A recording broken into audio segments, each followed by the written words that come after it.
Relax mo na lang. Saan mo na binabasa yung mga ganun Hindi dyan? ko alam na nagte-text ang mga dumadating na Ano? Nag-reply ka? hindi ako nag-reply. Weh! Mamaya. Puta ka! Para po pang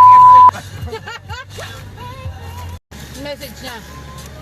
Feel ko, kinaktype mo na ako. Ano ba? I love you. Ang tinis-tuloy ka. Oo, kinantahan ka. Halimbawa dyan, sabi niya, I'm sorry. Anong gagawin mo? Ang bilis? Grabe. Bakit? Matagal ka na ba niyang pinapahirapan? Pwede bang sabihin mo sa akin kung saan ka pupunta?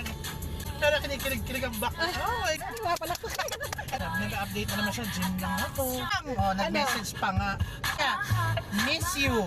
Ako sa nakalimutan ko dito. Nakalimutan ka. Reminded me of days when you were mine. Ulo ko. Kaya pa dyan? Bali nga ako habang Kaya ka pala nagre-record? Sumisimple ka ng relapse mo dyan? Ay, imagine mo nalalaki. Ano kung mamasang?